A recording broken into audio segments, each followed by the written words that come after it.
నేను మీ స్వాతి ఉస్మానియా యూనివర్సిటీ. ప్రస్తుతం తెలంగాణలో ప్రజాపాలన నడుస్తా ఉంది. డిసెంబర్ 28 నుంచి కూడా అప్లికేషన్ ఫామ్స్ పల్లెకు కూడా చేరవేయడం జరిగింది రేవంత్ రెడ్డి ప్రభుత్వం. ఇందులో ఈ అప్లికేషన్స్ ఏవైతే ఉన్నాయో జనవరి 6 వరకు కూడా స్వీకరించడం జరిగింది. ఈ మధ్యలో ఉన్న గ్యాప్ లో కొన్ని లక్షలలో కూడా అప్లికేషన్ ఫామ్స్ అనేవి వచ్చాయి, దరఖాస్తులు వచ్చాయి. ప్రజలు రేవంత్ రెడ్డి గారి ప్రభుత్వం మీద ఉన్న నమ్మకం, ఇన్ని రోజుల 10 సంవత్సరాల పాలనలో వాళ్ళు మగ్గిపోయినటువంటి ఆవేదన నుంచి బయటకు వచ్చే ప్రయత్నం చేయడంలో భాగమే ఈ 6 గ్యారంటీలను కూడా అమలు పరచడంలో చూపెట్టి ఈ ప్రజా పాలనలో ఇచ్చినటువంటి ఫాములను నింపి అర్హులైన వాళ్ళందరూ కూడా దరఖాస్తు చేయడం జరిగింది. మరి కొన్ని కోట్లలో ఈ ఫాములు ప్రజల దగ్గర నుంచి ప్రభుత్వానికి అందజేసే ప్రయత్నంలో కొన్ని లోపాలు ఉన్నాయని చెప్పి ప్రతిదీ దాన్ని విమర్శించే దిశగా కూడా ప్రతిపక్షాలు అడుగులు వేస్తా ఉన్నాయి. అయితే మనందరికి తెలుసండి ఒక సామెత, కూట్ల రాయి తీయలేనోడంట ఏట్లో రాయి తీద్దామని పోయిండంట. ముచ్చట అట్లున్నది వీళ్ళది. ఎట్లా అంటే 30 లక్షల మంది నిరుద్యోగులు అప్లికేషన్ చేయడానికి టీఎస్పీఎస్సీ వ్యవహారంలో కాంపిటేటివ్ ఎగ్జామ్స్ రాయాలంటే 1000, 2000 అలా అప్లికేషన్ కి డబ్బులు చెల్లించి మరి వాళ్ళు అప్లికేషన్ పెట్టుకుంటే ఆ దరఖాస్తుకి అంతమంది నిరుద్యోగుల గోసబుచ్చుకొని వాళ్లకు గ్రూప్ 1 స్థాయి ఎగ్జామే చక్కగా పెట్టలేనోడివి, అందులోనే 950, 250 అట్లా ఓఎంఆర్ షీట్స్ ఎక్కువ వచ్చి కోర్టు స్థాయి దాకా అక్కడికి పోయి వాళ్ళ దృష్టి పడి విద్యార్థులందరూ రోడ్ల మీద పడి ప్రశ్నిస్తే అవి క్యాన్సిల్ అవ్వడం జరిగితే మరి ఇక్కడ ప్రశ్నించే చేతులు కావచ్చు, ఇక్కడ చూసినటువంటి ఆ కళ్ళు కావచ్చు, అక్కడ ఎందుకు చూడలేకపోయింది? మీరు చేసిన పనే పెద్ద ఇది. ఎంత ఇదంటే అంత ఓఎంఆర్ షీట్స్ అది ఏ విధంగా జరిగినాయి అనేటువంటిది అందరికీ కళ్ళకు గట్టినట్టు కనిపిస్తా ఉన్నటువంటి విషయం ఇంతవరకు జరిగింది. మీరు పక్కకు పోవడానికి, ప్రభుత్వం కూలిపోవడానికి మూల కారణమైనటువంటి పరిస్థితి అక్కడ.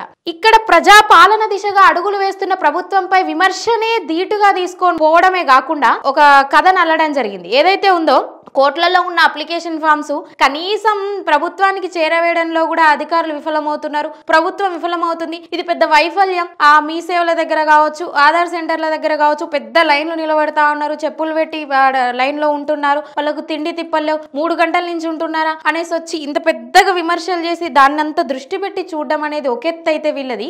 మరి ఇందులో జరిగినటువంటి అవినీతి ఎవరు చూడాలి? నిరుద్యోగుల విషయంలో జరిగింది ఇప్పటి వరకు గ్రూప్ 1 2 సార్లు రద్దవడం అయితే దానికి వీళ్ళు చెప్తున్నారు 10 సంవత్సరాల తెలంగాణ రాష్ట్రం ఇంకొచ్చి మేము పసిపిల్ల స్థాయిలో ఉన్నాం, రాష్ట్రం ఇంకా చిన్న ఏజ్ లో ఉందంటే 10 సంవత్సరాల మీ పాలన చిన్న ఏజ్ లో ఉందా, నెల రోజులు గాని ప్రభుత్వం చిన్న ఏజ్ లో ఉందా?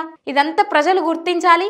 ఏ విమర్శనైతే వాళ్ళు ప్రభుత్వానికి ఇస్తున్నారో, ప్రజలలోకి తీసుకెళ్దామని ప్రయత్నాలు చేస్తా ఉన్నారో, ప్రజాపాలనలో అవన్నీ కూడా జరగకుండా ప్రజలు వీటిని గమనించాలి. కొంతమంది నైతికత తెలిసిన వాళ్ళు కూడా విమర్శలకు ధీటుగా ఉన్నారు. ఈ రోజు ఒక కథ అల్లడం జరిగింది. ఏదో హయత్ నగర్ నుంచి కుకట్పల్లికి వెళ్తున్న దారిలో ర్యాపిడో బుక్ చేయడం జరిగింది. ఆ అప్లికేషన్ ఫామ్స్ అన్ని కూడా చేరవేయడానికి మధ్యలో ఆ బైక్ స్కిడ్ అవ్వడం వల్ల అప్లికేషన్ ఫామ్స్ ఒక 5, 6 ఎగిరిపోవడం జరిగింది, మిస్ అయినాయి. అందులో ఒక్కొక్క పేపర్ లో ప్రజలు ఎంత నమ్మకంతో వాళ్ళ భవితవ్యమే అందులో ఉంది, వాళ్ళు అర్హులైనటువంటి వాళ్ళ మీద వాళ్ళ జీవితం ఏంది, వాళ్ళ కథ ఏంది, వాళ్ళ కారకం ఏందని పెద్ద జ్యోతిషం చెప్పినాయా.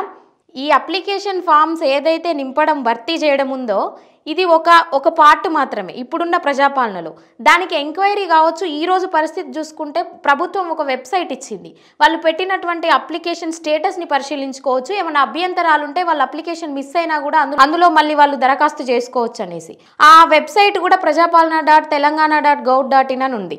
ఇది ఎట్లా ప్రమాదం అవుతుంది? అదే 30 లక్షల మంది నిరుద్యోగులలో ఓఎంఆర్ షీట్స్ ఎక్కువ వచ్చి సెంటర్లలో వీళ్ళు ఎవరు ఎగ్జామ్ పెట్టే వాళ్ళు ఎవరైతే ఉన్నారో వీళ్ళు ముందు పోకుండా స్టూడెంట్స్ అందరు వచ్చి మేము ఎగ్జామ్ పేపర్లు ఇచ్చినాకనంట వాళ్ళు వస్తా ఉన్నారంట. కొన్ని సిడిపిఓ లాంటి ఎగ్జామ్ సెంటర్లలో ఇవి జరిగినాయి. ఇదెంత ప్రమాదం? వాళ్ళంతా ఎవరు? పేపర్ అమ్మినటువంటి పేపర్ కొనుక్కున్నటువంటి విద్యార్థులను అలా వంకర బుద్ధితో తీసుకొచ్చి రాపించిన వాళ్ళు. అంతమంది నిరుద్యోగుల బాధను పంచుకున్నారు. మొత్తం 30 లక్షల మంది నిరుద్యోగుల ఉద్యోగాలు పోయి ఈ రోజు ఏజ్ అయిపోయి మళ్ళీ అప్లికేషన్ పెట్టుకునేటువంటి పరిస్థితి లేకుండా ఆత్మహత్యలు జరిగినాయి. ఏది ప్రమాదం అని ప్రజలు భావిస్తారు? ఇందులో ఎంతో మంది మేధావులు, రాజకీయ నాయకులు వాళ్ళల్లోనే నిన్న మొన్న బయటపడ్డ జెన్కో ఉద్యోగాలు, మేనల్లుడి భార్యలు, వీళ్ళు వాళ్ళు చుట్టాలు బంధువులు అందరు లబ్ధి పొందిరు. వాళ్ళకు నైతికత లేదా? వాళ్ళకు ఇది లేదా? బుద్ధున్నటువంటి మాటలేనా? అసలు అన్నం తింటున్నారా, మన్ను తింటున్నారా? ఈ క్వశ్చన్ వాళ్ళకు అడిగే వాళ్ళు కూడా ఇదే క్వశ్చన్. ఎట్లా అంటే 30 లక్షల మంది నిరుద్యోగులు వాళ్ళది అయిపోయింది, ఓఎంఆర్ షీట్స్ ఎక్కువ వచ్చినాయని ఏమన్నా ప్రూఫ్ ఉందా? ఆల్రెడీ ప్రూఫ్ ఉంటేనే కదా ఈరోజు ప్రభుత్వం ఈ ప్రతిపక్షానికి వచ్చినటువంటి పరిస్థితి అదే కదా. నిర్లక్ష్యం అనేది ఏంటంటే మీరు 30 రూపాయలు ఇచ్చి కొన్నారన్న, 30 రూపాయలు వేస్ట్ నిజమే. మరి మేము 1000, 2000 పెట్టి అప్లికేషన్ చేసుకున్నాం కదా, గ్రూప్ 1, గ్రూప్ 1, గ్రూప్ 2, గ్రూప్ 4 ఇవన్నీ. ఆ 1000, 2000 ఎక్కువనా? ఆ 30 రూపాయలు కూడా అక్కడ వేస్ట్ కాలేదు.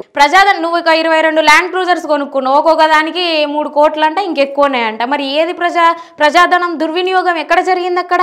30 రూపాయలు ఈరోజు మీరు దుర్వినియోగం జరిగిందా అనడంలో కూడా అర్థం లేదు అక్కడ. నేను ఇందాకనే చెప్పిన విషయం ఏంటంటే అప్లికేషన్ స్టేటస్ మళ్ళీ పెట్టుకునే అవకాశం ఉంది. మాకు మళ్ళీ ఉద్యోగాలు వచ్చే అవకాశం ఉందా? ఇప్పుడు 3 కోట్లు ఎక్కడ, 30 రూపాయలు ఎక్కడ?